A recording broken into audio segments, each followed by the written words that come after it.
Écologie, liberté, rayonnement culturel, la recette magique des villes méditerranéennes. Depuis 30 ans, les stratégies des villes occidentales se sont structurées autour de quelques mots-clés: les libertés économiques et sociétales, charriant avec elles la classe créative, l'écologie et le rayonnement culturel et civilisationnel.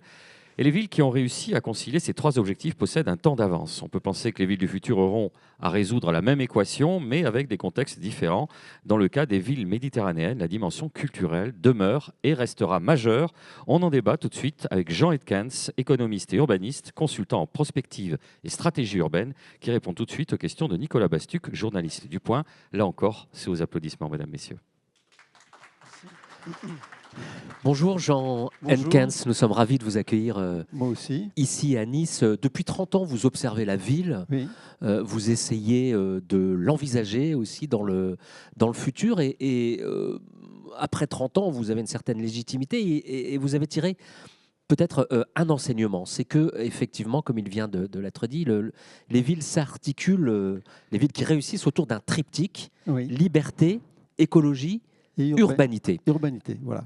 Je vous propose d'abord de démarrer par le premier, Oui. le premier élément qui est peut-être le plus beau, la liberté. Qu'entend-on par liberté quand on parle d'urbanisme? Alors ça s'est effectué en deux temps. Le premier temps, ça a été la ville du plaisir. Jean Viard aimait dire que finalement, à partir des années 70, les Français ont envie d'habiter en vacances. Donc ça fait une voiture, deux voitures, une piscine, un barbecue. C'est ce qui est sur cette image. Donc ça, c'était la première forme de liberté. La deuxième, qui est apparue plutôt à partir des années 90-2000, ça a été la liberté des centres-villes, la liberté des métropoles, avec toute une théorie sur la classe créative, c'est-à-dire que les villes qui se développaient le mieux, le plus, c'était les villes qui savaient attirer une classe créative qui était demandeuse de liberté, à la fois sociétale, culturelle, intellectuelle. Et effectivement, le cas de référence, c'était la Silicon Valley, qui était à la fois l'endroit des industries de l'électronique aux États-Unis, mais aussi proche de San Francisco, qui était à l'époque la capitale mondiale des cultures libertaires ou des contre-cultures. Il y a donc la liberté, et puis l'autre élément du triptyque, le deuxième, Alors, c'est l'écologie. Là où il y a du vert et là où il y a du bleu, en général, on vit mieux. Alors, il y a eu là également deux temps. D'abord, les villes ont fait de l'écologie parce qu'il y avait une demande sociale de leurs habitants qui souffraient des pollutions, qui demandaient de l'espace vert, etc. Donc, c'était de l'écologie un peu domestique. Et progressivement, ce thème est devenu un axe stratégique. Et on a parlé tout à l'heure de Copenhague. C'est une des villes qui étaient les premières à se déclarer dans sa stratégie. C'était en 2009.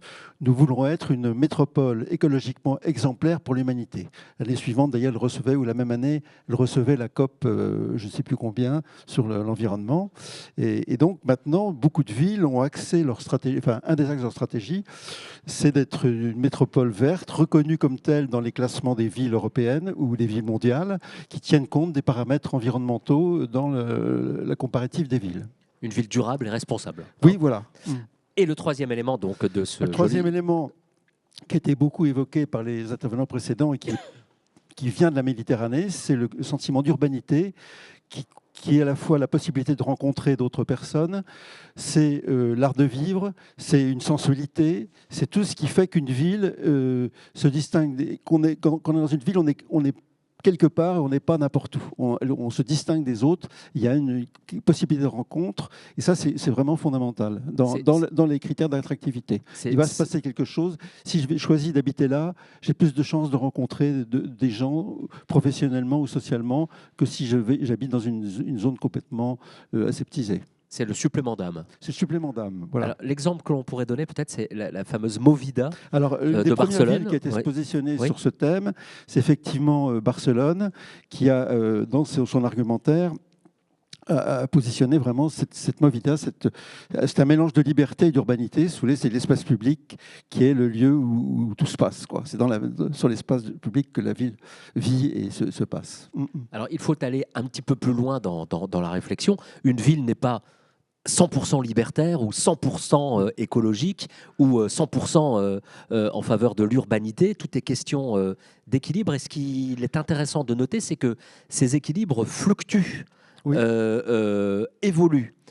Mais ce qui est intéressant aussi de noter, c'est que les stratégies convergent. En fait, si vous voulez, une ville comme Barcelone, qui était partie principalement sur la Movida, elle est devenue écologique. avec le temps, maintenant, c'est une des villes qui est assez exemplaire en matière notamment de mobilité, puisque plus de la moitié des transports se font à pied ou en vélo, et la voiture ne représente que 18% des déplacements dans la ville.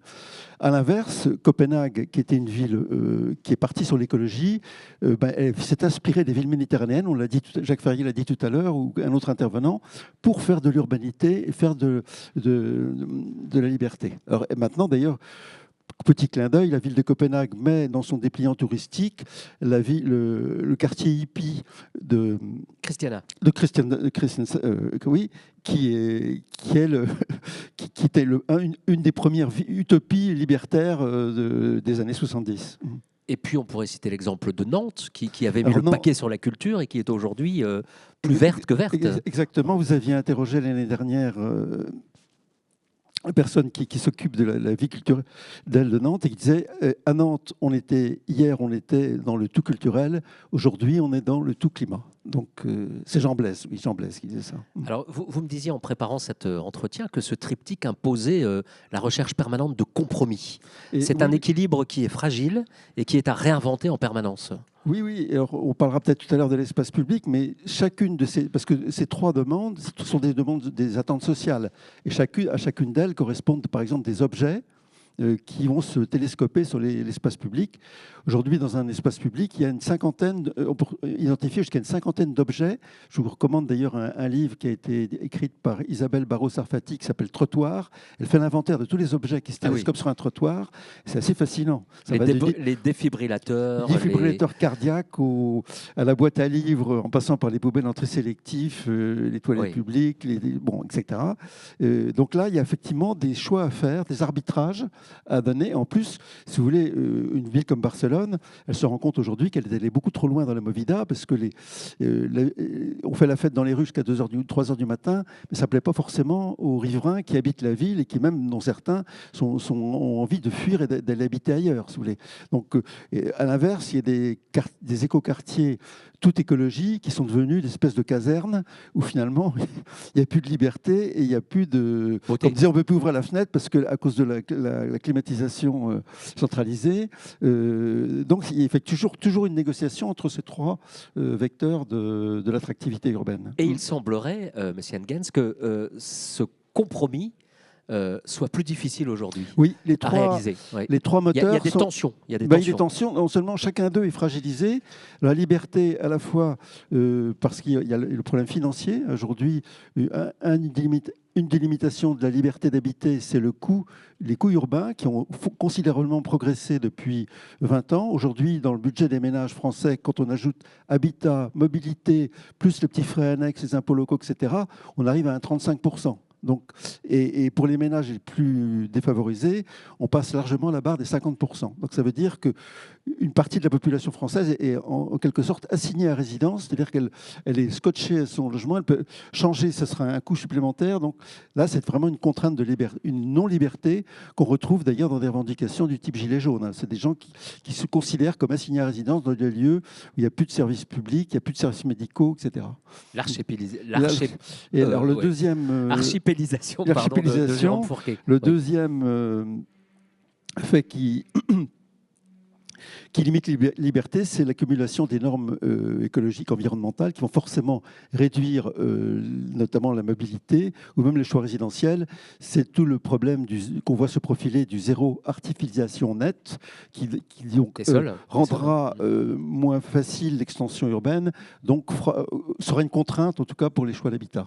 Alors, puisque l'on parle de tension, la tension la plus forte, la plus spectaculaire, justement, elle est là, entre l'écologie et la liberté. C'est-à-dire qu'on veut les deux, l'écologie, une ville verte, durable, responsable, mais en même temps une ville où il serait toujours interdit d'interdire. Et là, il y a de fortes... Il y a de fortes contraintes, comme par exemple... Fortes tensions, surtout. Une tension quand et un paradoxe.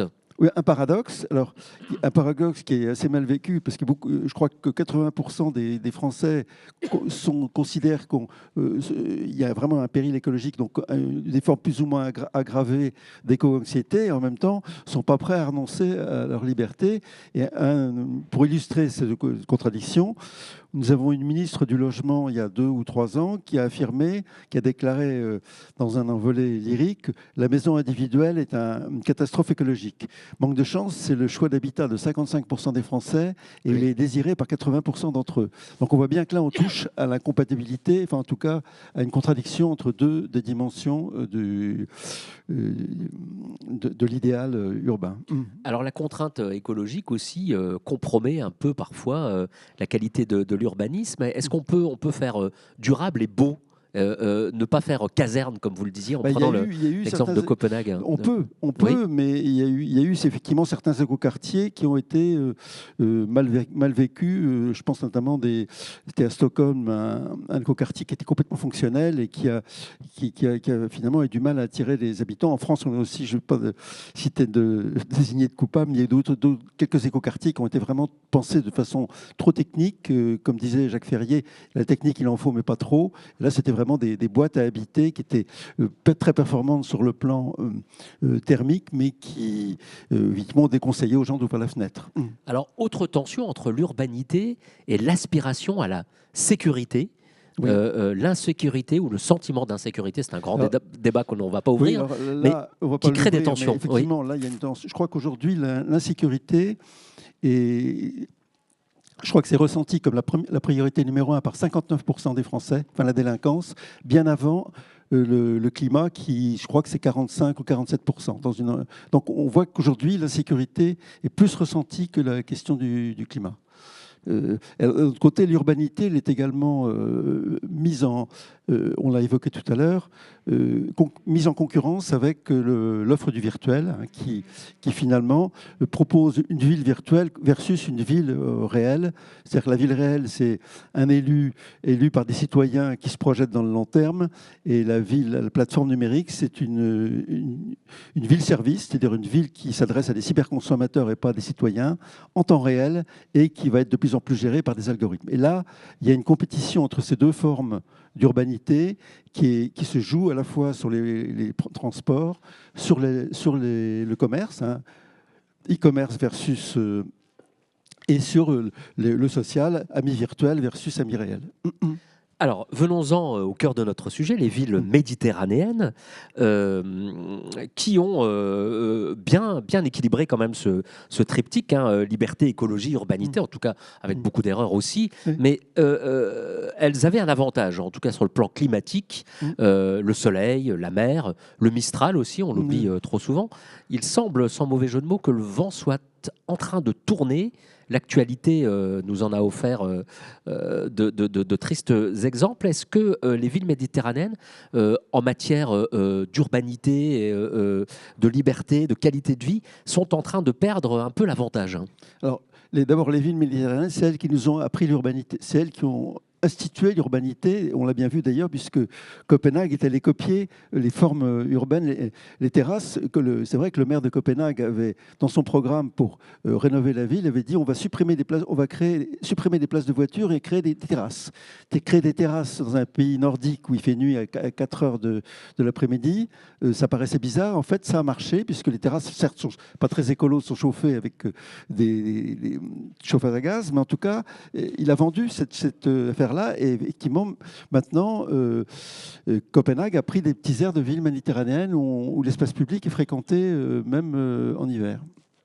Est-ce que le réchauffement climatique va impacter davantage les villes, villes du Sud? Les villes du Sud sont typiquement dans la zone qui va être le plus impactée par le réchauffement climatique, puisque si on prend pour une moyenne de 3 degrés, la Méditerranée, ce sera plutôt 4 ou 5. Hein, parce que c'est, enfin, en tout cas, Méditerranée et puis zone tropicale sèche, ce sont les zones qui vont le plus souffrir, dont le climat va le plus changer. Et ça, c'est certain. Alors précisément, l'appel du Sud va-t-il s'étioler? Est-ce que dans 20 ans, on aspirera moins à vivre au bord de la mer sur la Côte d'Azur? Les villes méditerranéennes, d'ailleurs, elles s'intéressent maintenant à l'écologie, mais c'est vrai qu'elles s'y sont intéressées un peu après les villes du Nord. Hein, on l'a bien vu pour par exemple les tramways. Bon, maintenant il y a un magnifique tramway à Nice, mais c'était 10 ans après Nantes ou après Strasbourg. Vous voulez dire qu'elles ont un peu vécu sur leurs acquis, qu'elles ont Elles ont oublié de vécu- se C'est-à-dire réinventer? qu'elles n'avaient pas besoin de faire de l'écologie parce qu'il y avait la mer, il y avait le soleil, et c'était un confort climatique qui était très attractif. Donc il y avait pas, et puis il n'y avait pas de pollution, en tout cas visible, pas de fumée, etc. Même s'il y a de la pollution aérienne en fait chimique, mais qui n'est pas sensible ou visible. Donc c'est vrai qu'elles avaient moins besoin de se positionner sur un réglementaire écolo que l'ont fait certaines villes du Nord qui étaient hyper polluées et qui étaient peut-être aussi une sensibilité culturelle. Les pays du Nord, la nature, ça fait partie d'une valeur très importante, peut-être plus que dans les villes du Midi, qui ont une tradition culturelle beaucoup plus urbaine. Alors il faut le dire, les villes du Sud sont plus exposées aux catastrophes et au réchauffement, mais elles ont tout de même des atouts naturels. Le vent, les énergies renouvelables, c'est plus facile ici Bien sûr, qu'à il y a Copenhague. un potentiel exploitable qui est absolument considérable et paradoxalement, si vous survolez vue d'avion Copenhague, vous verrez peut-être plus de capteurs solaires sur les toitures, alors qu'il y a très peu de soleil, que quand vous survolez Marseille. Mais effectivement, il y a un potentiel qui aujourd'hui n'est pas encore pleinement exploité, mais ça peut changer très vite. On voit par exemple en Californie, qui est un climat assez proche de celui de la Méditerranée, aujourd'hui il y a 40% des logements qui ont des capteurs solaires et avec des systèmes maintenant de stockage électrique qui pourront avoir leur électricité de façon autonome. Alors, avant d'en venir aux solutions, aux remèdes, et là, vous en proposez beaucoup, est-ce que vous avez en tête un bon exemple de ville méditerranéenne vertueuse, en avance sur son temps, et puis peut-être des exemples à ne surtout pas suivre, ou des époques à ne surtout pas copier? Bah, c'est vrai que Barcelone était celle qui était. D'abord, c'est Barcelone qui a lancé en fait le mouvement de renouveau des villes européennes. Hein. En 92, avec les Jeux Olympiques, on sortait du franquisme, enfin quelques années plus tôt, et les Catalans étaient toujours un peu éloignés du pouvoir central madrilène. Et ils ont vraiment voulu marquer un grand coup en faisant de Barcelone, qui a accueilli les Jeux Olympiques, une vitrine de la nouvelle urbanité. Et tous les élus locaux de France que je connais sont tous allés faire le pèlerinage de Barcelone pour voir comment réinventer la ville à ce moment-là. Donc c'est vrai que Barcelone est une des villes qui a guidé les urbanistes français depuis c'était en 92. Hein. Donc ça a vraiment été un exemple. Pour l'instant, il y a aussi Valence qui s'est lancé maintenant, qui s'est lancé après, et aussi dans des solutions écologiques, notamment un truc qui est très intéressant, c'est un parc qui utilisait tout le lit d'une rivière asséchée et c'était une première ville à théoriser la notion de circulation verte, de ceinture verte en fait, d'axe vert, parce que nous, en France, on pensait les espaces verts comme des îlots, et je crois que l'avenir des espaces verts, ça va être de les faire de façon linéaire, de façon à ce qu'ils puissent mailler complètement toutes les villes. Et ça, c'est vraiment quelque chose d'intéressant. Alors, ce triptyque qui nous guide un peu, liberté, écologie, urbanité, vous considérez aujourd'hui qu'il doit être repensé, Oui. remise à plat, et deux types de mesures, selon vous, s'imposent ou en tout cas peuvent être proposées. D'abord des mesures urbanistiques et ensuite ce que vous appelez les politiques annexes. Alors venons-en, on va peut-être les lister, parce que je crois que ça va intéresser nos amis. D'abord les mesures urbanistiques, notamment commençons par le transport. Oui, alors celle de la mobilité, ça c'est vraiment pas nouveau, hein, ça fait 20 ans qu'on en parle. D'abord il y a eu la vague des tramways et maintenant on est sur des systèmes de mobilité qui vont pouvoir accueillir peut-être jusqu'à une vingtaine ou une trentaine de modes, plus ou moins individuels, toutes les micromobilités, mais aussi des téléphériques, solution qui peut être intéressante dans les villes du Midi, aussi des navettes fluviales ou maritimes. Par exemple, à Toulon, on peut très bien imaginer qu'il y ait des navettes entre Toulon et la Seine. Donc il y a tout un tas de... Toulon qui vient de refuser le tram. Hein. Qui a refusé le tram, oui, Ouais. oui, qui a refusé le tram. Ça montre bien que certaines villes du Midi peuvent être un peu mortes, puisque vous le donnez. J'étais d'ailleurs hier à Toulon. Effectivement, c'est un peu un traumatisme, c'est que c'est une des rares villes de cette taille qui n'a pas de tramway, quoi. Donc c'est vraiment un handicap Donc la question du transport est cruciale. crucial. On le voit bien ici à Nice, qui a beaucoup progressé. Ah bah complètement, Oui. c'est le jour et la nuit. Hein. Moi j'ai connu Nice il y a 30 ans, effectivement, on passait sa vie on passait un temps fou par jour en voiture, quoi, parce qu'il y avait très peu de transport collectif, donc on était toujours dans des bouchons, et effectivement là c'est vraiment un gros progrès. Autre point d'action, l'aménagement des espaces publics. Alors ça, c'est un point, Oui. j'ai évoqué tout à l'heure, où il y a effectivement une quarantaine. C'est là que s'affrontent en fait les demandes Les sociales usages. de liberté, notamment liberté de se déplacer, d'écologie. Et avec des tas de solutions, notamment de tri sélectif, etc., qui prennent de la place. Et puis aussi d'urbanité, parce que si l'espace public, c'est uniquement des vélos qui circulent et des poubelles, ben, ouais, il n'y a plus de banc public. Donc vraiment, il y a une organisation, une pensée de ces espaces. D'ailleurs, je crois que les agences d'urbanisme, j'y étais pas la semaine dernière, mais il y avait une réunion récemment, je ne sais pas si vous y étiez, sur l'espace public. Donc c'est bien que c'est un thème qui est vraiment en train d'être repensé. Et c'est vrai que Copenhague, c'est une ville on avait cité Jan Gehl tout à l'heure, l'architecte, qui a vraiment joué son avenir sur l'espace public. Ils ont vraiment une pensée de l'espace public qui était très, très forte. Comment on peut le réaménager, cet espace public Ben d'abord, il faut partir de tous les usages, tous les objets, et après ça, il y a peut-être penser des objets. D'abord, si vous voulez, ce qui se passe aujourd'hui, c'est que chaque usage génère un objet qui est pensé individuellement. C'est-à-dire que les services routiers vont mettre un panneau de signalisation, le service des ordures ménagères vont mettre une poubelle, un autre va mettre un défibrillateur cardiaque. Enfin, donc ça, il faut quand même... La première chose à faire, c'est d'avoir une archi. Et puis deuxièmement, le penser aussi de façon conviviale. Moi, je suis frappé notamment quand je prends souvent le train, quand j'arrive sur les places devant les gares, je vois les bancs qui sont sur les places devant les gares. C'est fait pour qu'on ne puisse pas s'asseoir. En général, vous avez un espèce de plateau en marbre en design ou un truc en ferraille sculpté, mais inimaginable de passer plus de 10 minutes, 5 minutes sur un banc comme ça. On est fondamentalement mal, quoi. Donc là, il y a vraiment une pensée de l'espace public qui ne soit pas un objet de représentation, de design ou comme on disait, de branding, mais un espace à vivre. Et là, c'est vraiment, il y a vraiment du boulot. Alors, dans les mesures urbanistiques, il y a ce que vous appelez joliment la composition urbaine, c'est-à-dire la nécessité de trouver un optimum, je vous cite, entre la surdensité et l'étalement.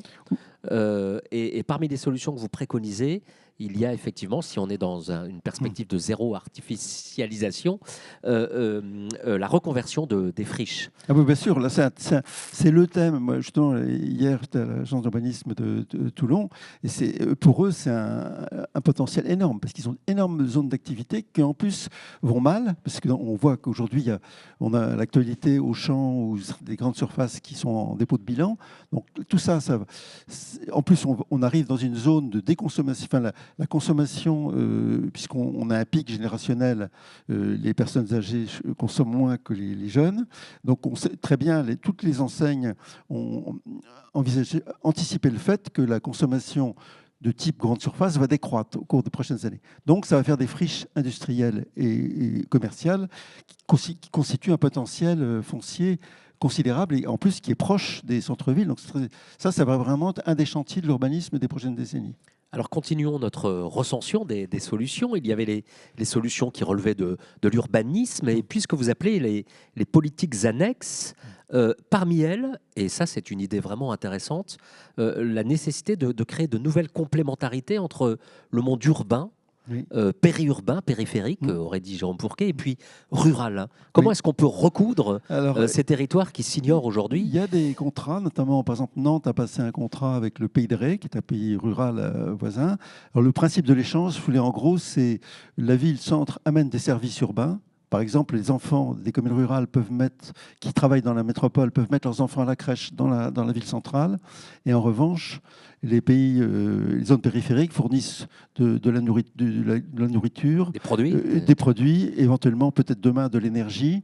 Par exemple, les hôpitaux et les écoles de Nantes sont approvisionnés auprès des maraîchers, dans les cantines auprès des maraîchers de la première ceinture. C'est ça le type d'accord qui peut se passer.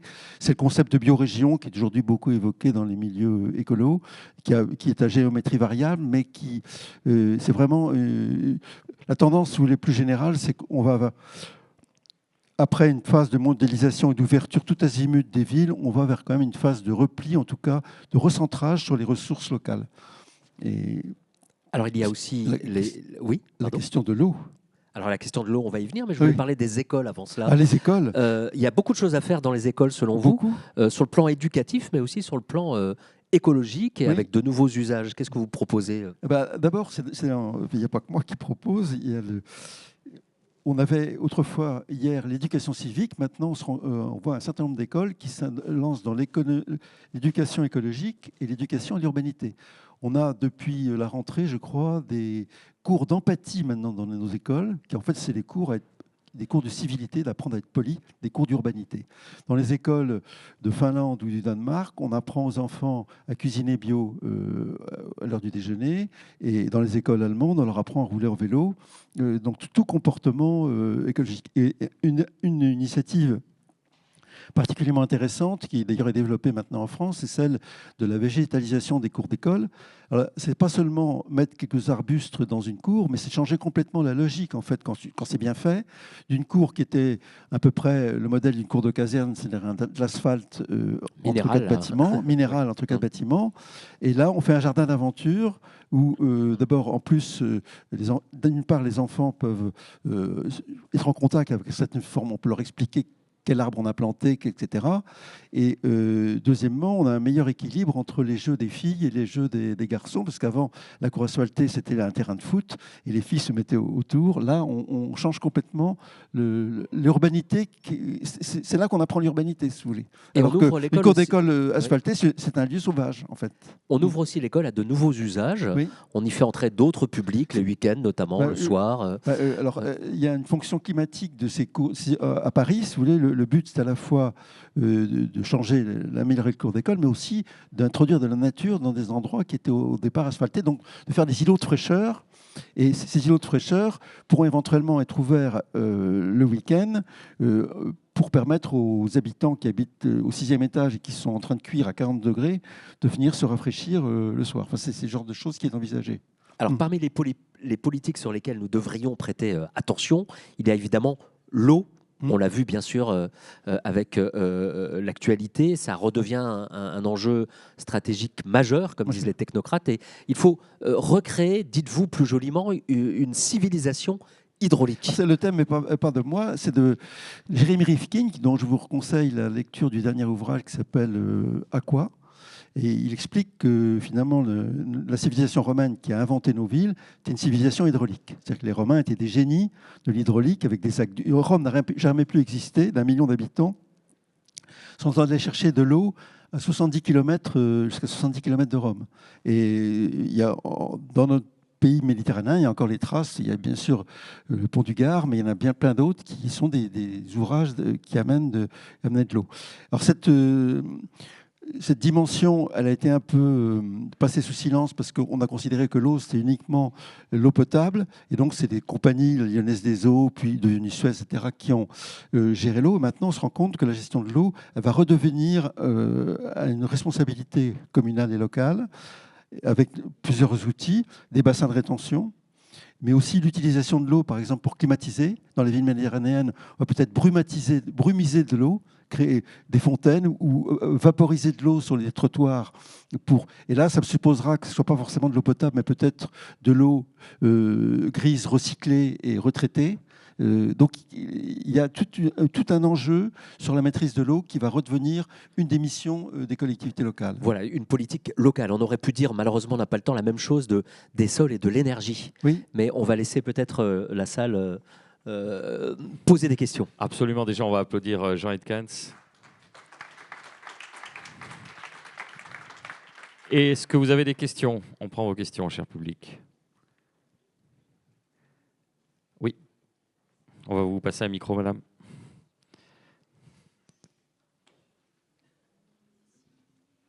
Oui, ça serait pour poser une question en ce qui concerne... Rapprochez bien le micro et on va vous entendre. Là, voilà. Merci. Vous avez parlé des écoles, des mobilités. Quels sont dans l'avenir ce qui est prévu pour faciliter le dépôt des enfants à l'école, la récupération, leur place dans la ville? Merci. Il y a plein d'initiatives. Par exemple, en Suisse, vous avez ce qui s'appelle des pédibus. Alors, ça veut dire qu'il y a des parents alors c'est un pays très organisé, la Suisse, mais des parents qui se dévouent à tour de rôle et qui accompagnent à pied une colonie d'enfants qui vont à l'école à pied, mais sous la surveillance d'un adulte qui les aide à traverser, etc. Ça fait partie des solutions possibles. Bon. Ça existe au Pays Basque. Oui, aussi. aux Pays-Bas et en... Pays Basque. Basque. Ah, Basque, ah, Même oui, en oui, France, oui, ça existe. oui, Ouais. oui, oui, bah, vous voyez. Alors, je profite qu'il y ait un tout petit temps de silence pour vous poser une dernière question. Dans les solutions que vous préconisez, dans 1 an et demi, ce sont les élections municipales. Et vous dites, si on est maire, si on est candidat, si on veut avoir quelque chose à dire et à faire, il y a la nécessité absolue de repenser ce triptyque et de construire un récit. Oui. Qu'est-ce que vous entendez par là ? C'est-à-dire Construire que un récit. Comme je vous disais tout à l'heure, il y a aujourd'hui une énorme éco-anxiété par rapport à ce que vont devenir les villes où ce seront vivables. Je crois que la réponse, c'est de dire aux gens, voilà ce que sera notre ville dans 10 ou 15 ans, comment on va faire pour qu'elle soit vivable, habitable, avec la question du climat. Et ce récit, on voit qu'il ne peut pas être simplement un mot-clé, genre Barcelone, Great Again, mais il doit se tisser dans le réel. C'était la force de Copenhague, d'ailleurs, quand j'ai parlé tout à l'heure de leur récit de devenir une métropole écologique exemplaire, c'est qu'en fait, le récit était crédible parce qu'il était tissé justifié par un espace public qui avait été modifié pendant 15 ans avant. Il y avait déjà 40% des gens qui roulaient en vélo. Donc là, le projet de faire une ville écologique, il avait du sens. Donc, ce que je proposerais aux maires, c'est de s'appuyer parce que toutes les villes ont des acquis, aussi bien en urbanité, en liberté et en écologie, mais de les mettre en scène et puis de dire, nous, on va construire une ville qui sera à la fois écolo, mais qui respectera vos libertés et qui sera aussi un lieu d'urbanité. Je crois que c'est ça la promesse que... Je ne suis pas élu local, mais que j'essaierais de faire si j'étais élu. Le message est passé. Merci encore à notre invité. Je vous propose qu'on se retrouve, et on peut l'applaudir. On se retrouve juste après la pause méridienne pour une autre session exceptionnelle, Machine géante et ferveur populaire, l'art à la conquête de la ville avec François Delarosière. Bon appétit, à tout à l'heure, 14h.